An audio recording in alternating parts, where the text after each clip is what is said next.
दोस्तों, कैसे हैं? उम्मीद है कि आप लोग ठीक होंगे। जैसा कि मैं बता दूं कि ये वीडियो जो है इसमें टोटल 150 क्वेश्चंस हैं जिसको हम लोग कवर करने वाले हैं। और इसका अगर आप क्यूज क्यूज भी करना चाहते हैं तो इसका क्यूज भी टेलीग्राम पर बिल्कुल फ्री में दिया जाएगा, फ्री में दिया जाएगा। तो ये वीडियो बहुत ही इम्पोर्टेंट होने वाली है। कैसे आप टेलीग्राम पर जाएंगे और इस क्यूज को मिलेगा, तो इस वीडियो के लास्ट में आपको बताया जाएगा, या फिर इसको लिंक भी डाल दिया जाएगा डिस्क्रिप्शन में नीचे। जो टेलीग्राम ज्वाइन करने का लिंक भी डाल दिया जाएगा, वहाँ से भी आप ज्वाइन हो सकते। बिना देर करते हुए इस वीडियो को चालू करते हैं। तो जैसे कि लिपि की कहानी, तो लिपि की कहानी में आता है लेखन कला। लेखन कला का आविष्कार किसने किया था? तो लेखन कला का आविष्कार फिनिशिया वासियों ने किया था। नेपाली, हिंदी और मराठी किस लिपि में लिखी जाती थी? तो देवनागरी लिपि में लिखी जाती थी। देवनागरी लिपि को क्या कहा जाता है? तो देवताओं का लिपि कहा जाता है। पहले संस्कृत किस लिपि में लिखी जाती थी? तो ब्राह्मी लिपि में लिखी जाती थी। ब्राह्मी लिपि का आविष्कार कौन थे? तो ब्राह्मी लिपि का आविष्कार भव्य ऋषि थे। किस लिपि से लैटिन लिपि का विकास हुआ है? तो यूनानी लिपि से लैटिन लिपि का विकास हुआ है। खरोष्टी लिपि का आविष्कार किसने किया था? आचार्य खरोष्ट ने किया था। मिस्र की लिपि क्या कहलाती है? तो हाइरोग्लिफिक लिपि कहलाती है मिस्र की लिपि।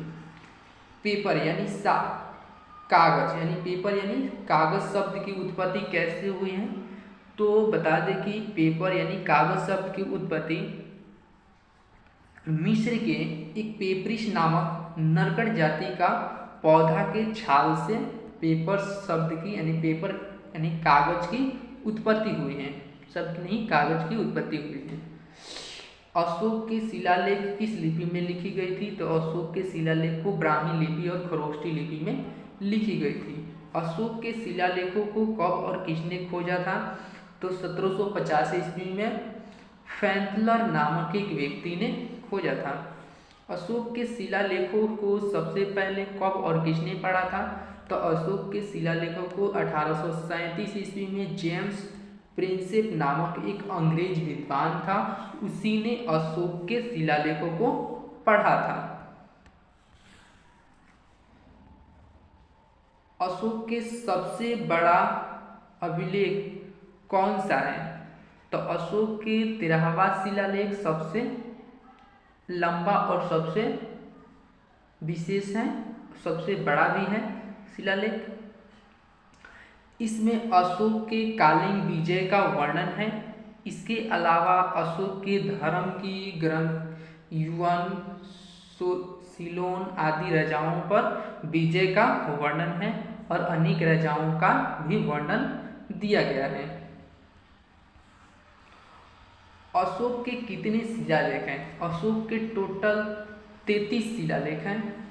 सम्राट अशोक ने स्तंभ शिलालेखों, चट्टानों और गुफाओं के दीवारों में अपने 269 ईसा पूर्व से 231 ईसा पूर्व में अपनी शासनकाल में खुदाई के दौरान प्राप्त किए थे।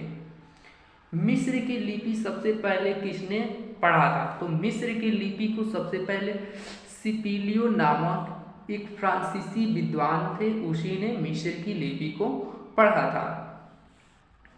किलाक्षरी कहाँ की लिपि है? तो किलाक्षरी सुमेरिया की लिपि है। कागज का आविष्कार सर्वप्रथम कहाँ हुआ था? तो कागज का आविष्कार सर्वप्रथम चीन में हुआ था। मुद्रण कला का आविष्कार सर्वप्रथम कहाँ हुआ था? तो मुद्रण कला का आविष्कार सर्वप्रथम चीन में हुआ था। भारत में मुद्रण की मशीन कब और कहाँ स्थापित की गई थी? तो भारत में मुद्रण की मशीन 1556 ईस्वी में सेठ पाल कॉलेज गोवा में स्थापित किया गया था। ठीक, उसके बाद आता है भारत की प्राचीन सभ्यताएं। जो भारत की प्राचीन सभ्यताएं हैं उससे भी क्वेश्चन इसमें डाला गया है। इसका भी टेलीग्राम पर सारा मिल जाएगा। जैसे कि मैंने स्टार्टिंग में बता दिए थे कि इसमें जितना भी क्वेश्चंस है टोटल क्वेश्चंस का क्यूज आपको टेलीग्राम पर मिल जाएगा। तो इस वीडियो को पूरा देखें और टेलीग्राम पर 100 में 100 यानी कि पूरा 100% में 100% अपना मार्कर नंबर प्राप्त करिए, ठीक। क्योंकि वहाँ से कंपटीशन होएगा, कितने बच्चे कितने स्कोर किए हैं, किसका सबसे ज़्यादा स्कोर है, किसका सबसे ज़्यादा स्कोर है, उसको भी प्राइज दिया जाएगा, ठीक। तो मानव का विकास की प्रथम अवस्था कौन सी थी? तो शिकार की अवस्था थी। क्या थी? शिकार की अवस्था। पूर्वपाषाण काल के मानव कहाँ रहते थे? तो पूर्वपाषाण काल के मानव जो थे पहाड़ की कंदराओं में रहते थे। कहाँ पर? पहाड़ की कंदराओं में। पूर्वपाषाण युग के मानव की जीविका का मुख्य आधार क्या था? शिकार। क्या था? शिकार। पूर्वपाषाण काल के प्रथम अवस्था कौन सी है? तो आग का।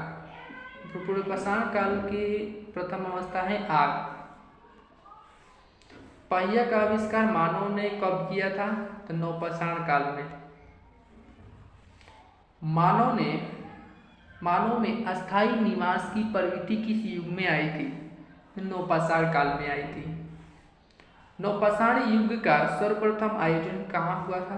मतलब कि नवपाषाण युग में सबसे पहले किस चीज़ का आविष्कार हुआ था? तो नवपाषाण युग में कुल्हाड़ी का आविष्कार हुआ था। किसका? कुल्हाड़ी का आयोजन लिख दिया गया है। इसका आविष्कार, सर्वप्रथम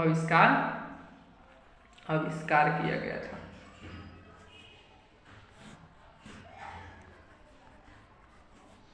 तो कुल्हाड़ी का आविष्कार किया गया था। मानव ने सबसे पहले किस धातु का आविष्कार किया था? तो तांबा का आविष्कार किया था।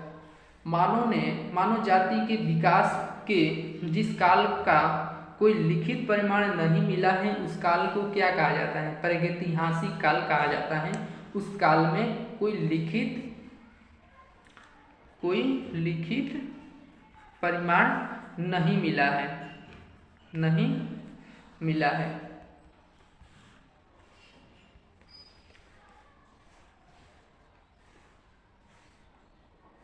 किस काल में कब्रों के बड़े बड़े पत्थर लगा दिए जाते थे? उस काल को क्या कहा जाता है? महापाषाण काल। क्या कहा जाता है? महापाषाण काल कहा जाता है। नवपाषाण काल में कौन सा आविष्कार किया गया था? तो कृषि का आविष्कार किया गया था। मनुष्य ने वस्तु बुनने की कला कब शुरू की थी? नवपाषाण काल में शुरू की थी। आदि मानव ने सबसे पहले क्या सीखा था? आग जलाना सीखा था। आदि मानव किन दो चीजों को से डरते थे? मतलब ज्यादातर किन चीजों से डरते थे? आदि मानव किन दो चीजों से ज्यादातर डरते थे? तो मौसम और जंगली जानवरों से ज्यादातर डरते थे। आदि मानव की अत्यधिक महत्वपूर्ण खोज कौन सी थी? तो चाक और पहिया।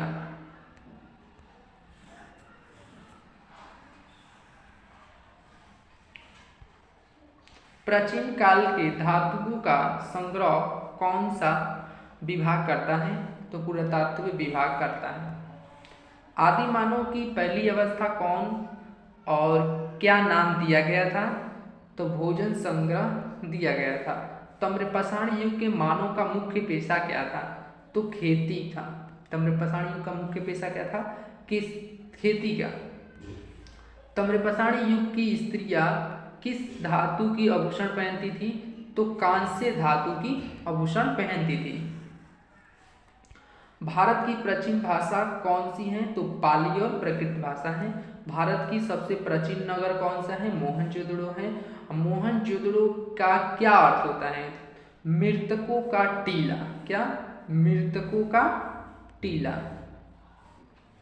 मोहनजोदड़ो और हड़प्पा की खोज पूर्व विद्वान भारतीय इतिहास का प्रारंभ किस महत्वपूर्ण घटना से मानते थे?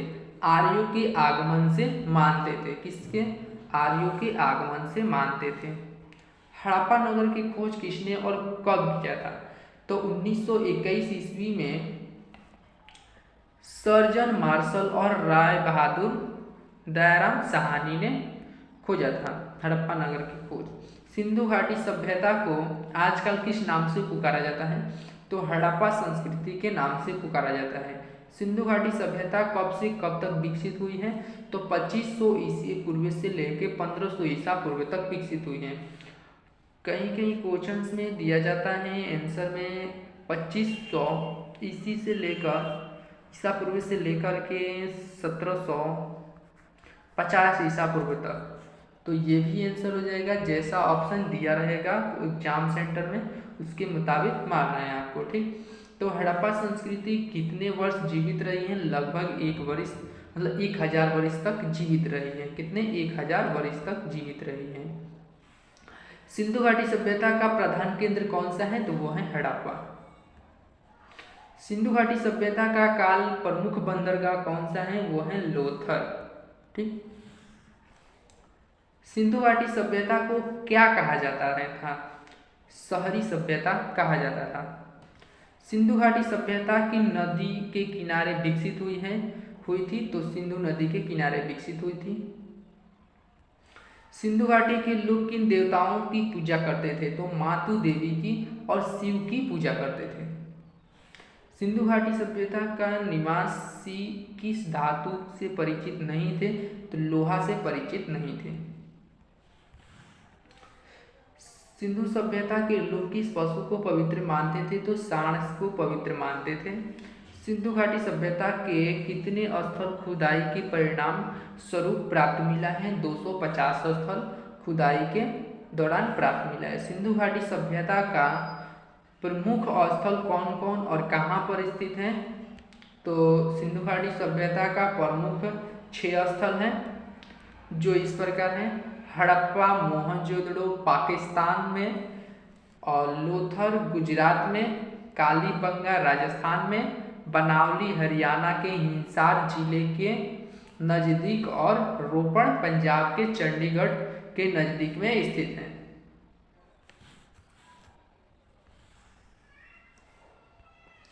हड़प्पा वासी कहाँ के मूल निवासी थे? तो ये फिनिशिया के निवासी थे। कहाँ के थे? फिनिशिया के। हड़प्पा निवासी किस देश के व्यक्तियों के साथ व्यापार करते थे? सुमेर के। किसके साथ? सुमेर के साथ व्यापार करते थे हड़प्पा के निवासी। हड़प्पा संस्कृति में नगर निवासी लोगों का मुख्य पेशा क्या था? शिल्पकारी व्यापार, शिल्पकारी व्यापार था। हड़प्पा के लोगों को 2 फलों को विशेषकर पसंद करते थे, अनाज और केला को ज़्यादातर पसंद करते थे। हड़प्पा निवासी के भोजन के मुख्य अनाज कौन से थे? तो गेहूं और जौ थे। हड़प्पा निवासी के मनोरंजन के प्रमुख साधन क्या थे? तो शिकार, नाच कूद और मुर्गे की लड़ाई। हड़प्पा दुर्ग में सबसे आकर्षक इमारत कौन सी थी? तो धान्यागार है।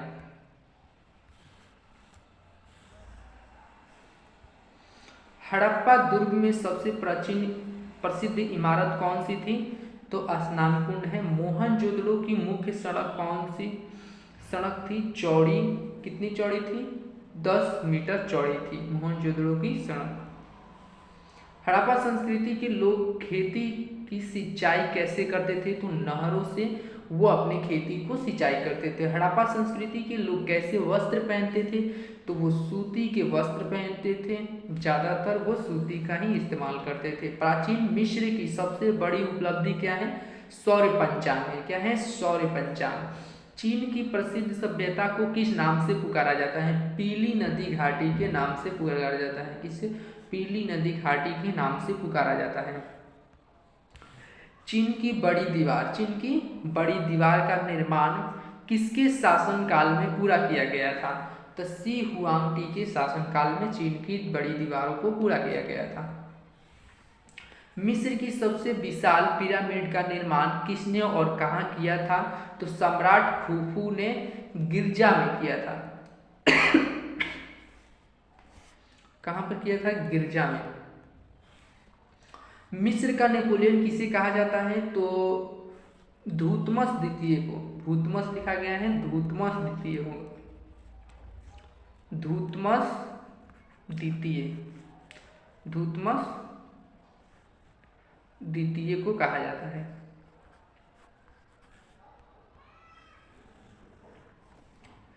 प्राचीन मिस्र के राजा को क्या कहा जाता था? फराओ। प्राचीन मिस्र के किसान को क्या कहा जाता था? तो फैलार। मृतकों की पुस्तक का संबंध किस सभ्यता से है? मिस्र की सभ्यता से है। मेसोपोटामिया का इतिहास किसने लिखा?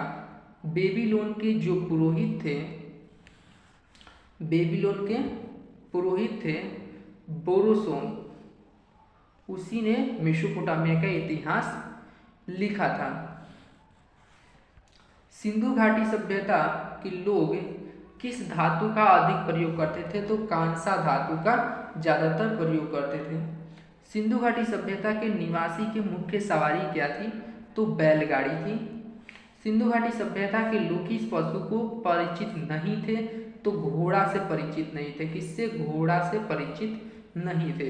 विश्व में सर्वप्रथम विधि संहिता बनाने वाला कौन था? तो हम्मुराबी था। कौन? हम्मुराबी। हम्मुराबी। प्राचीन मिस्र के राजा का उत्तराधिकारी कौन होता था? राजा की बेटी होती थी। मेसोपोटामिया सभ्यता का विकास किन नदियों की घाटी में हुआ था? तो दाजला और फरात नदी के घाटी में हुआ है। मेसोपोटामिया शब्द का क्या अर्थ होता है? मेसोपोटामिया शब्द का अर्थ होता है कि ये दो नदियों के बीच की भूमि है। मेसोपोटामिया का आधुनिक नाम क्या है? इराक है।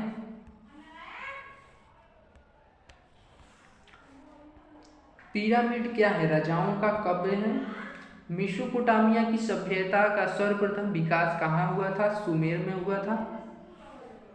जिगुरत का क्या अर्थ होता है? मेसोपोटामिया का देव मंदिर यानी स्वर्ग की पहाड़ी।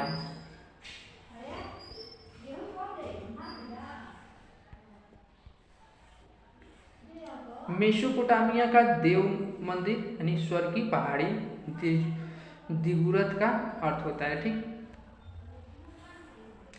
पतेसी, पतेसी किसे कहा जाता है? सुमेरिया की पुरोहित राजा को पतेसी कहा जाता है। चीन के बिस्मार्क किसे कहा जाता है? सी हुआंग टी को कहा जाता है। सुमेरी सभ्यता का निर्माण किसने किया था? तो द्रविड़ों ने किया था। द्रविड़ों ने किया था। शीशे का प्रयोग सर्वप्रथम कहाँ हुआ था? मेसोपोटामिया से हुआ था शीशों का प्रयोग सर्वप्रथम।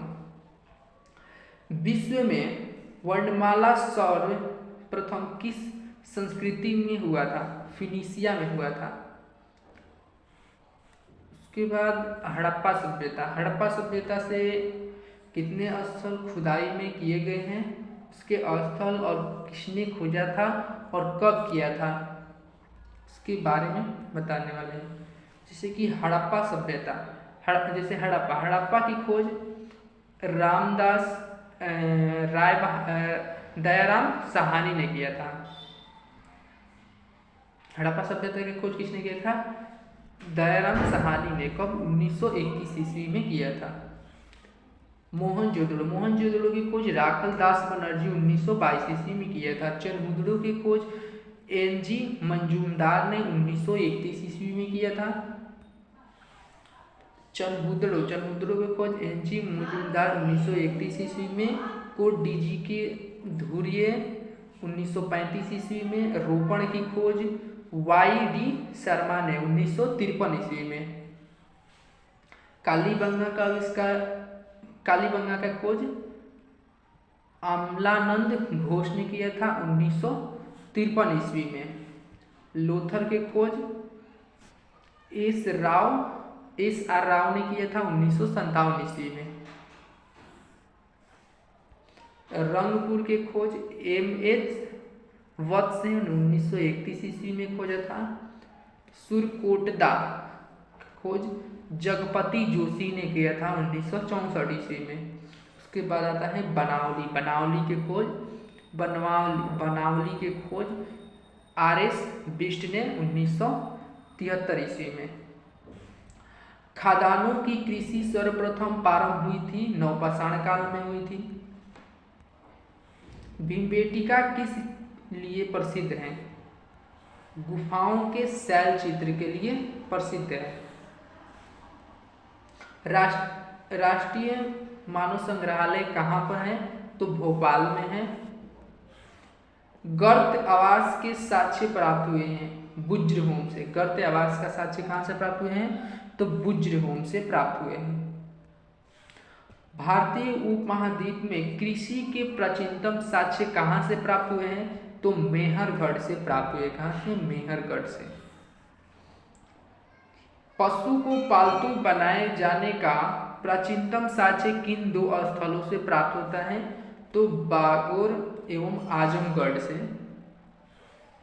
निम्न में से कौन सा स्थल प्रागैतिहासिक चित्रकला के लिए प्रसिद्ध है? तो भीमबेटका है। मानव द्वारा सर्वप्रथम प्रयुक्त अनाज था जौ। नवपाषाण युग के समाप्ति के बाद सबसे पहले किस धातु का प्रयोग हुआ था? तो तांबा का प्रयोग हुआ था। किसका? तांबा का प्रयोग हुआ था। निम्नलिखित में से किस स्थल से मानव कंकाल के साथ कुत्ता का कंकाल भी प्राप्त हुआ है? तो बुज्रहोम से प्राप्त हुआ है। कहाँ से हुआ है? बुज्रहोम से। 40,000 BC से 10,000 BC के बीच जन्म हुआ था किसका? होमो सेपियंस जो व्यक्ति था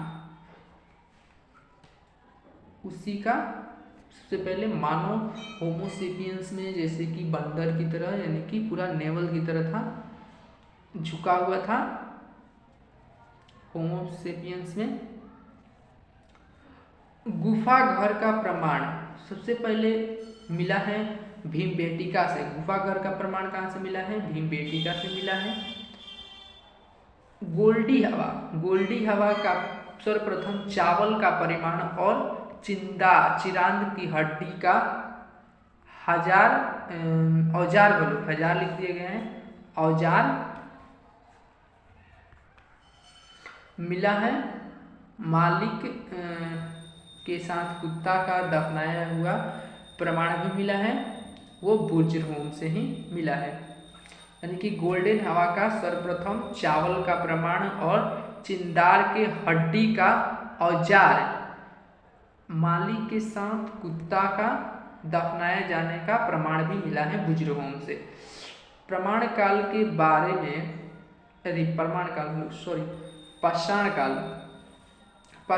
के बारे में सर्वप्रथम जानकारी प्रस्तुत की है रॉबर्ट्स वुड्स ने। पाषाण काल बिहार का वह स्थल जहाँ हिरण के हड्डियों का औजार सबसे अधिक मिला है चरिंदा से मिला है। कहाँ से? चरिंदा से मिला है।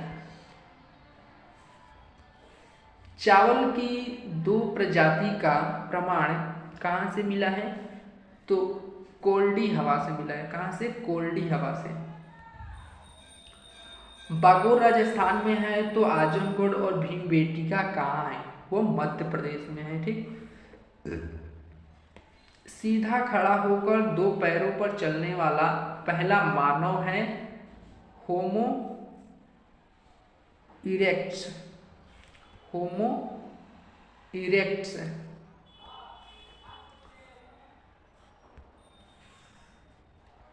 सबसे पहले कौन सा हड़प्पाकालीन स्थल खोजा गया था? तो हड़प्पा खोजा गया था। सिंधु घाटी सभ्यता कैसी सभ्यता थी? यह एक शहरी सभ्यता थी। हड़प्पा सभ्यता किससे संबंधित है? तो कांस्य युग से संबंधित है। आज के लिए इतना ही वीडियो। जैसे कि मैंने बताया था कि वीडियो का अंत में कैसे यूज करना है, तो टेलीग्राम चैनल है एक, जाकर टेलीग्राम चैनल्स पर टेलीग्राम पर जुड़कर जो चैनल का नाम है लीडर रिसर्च सेंटर, इसी चैनल पर जाकर टेलीग्राम पर जाकर लीडर रिसर्च सेंटर सर्च मारना है। अगर आता है, अगर नहीं आता है तो इस नंबर पर आप मैसेज भी कर सकते हैं, व्हाट्सएप मैसेज भी कर सकते हैं।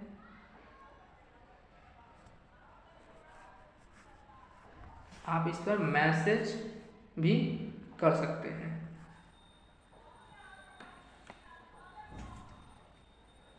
और एक बात बता दें कि जैसे कि टेलीग्राम चैनल पर जितने भी बच्चे हैं, सभी बच्चों को जैसे लास्ट में क्यूज करने के बाद लास्ट में उसका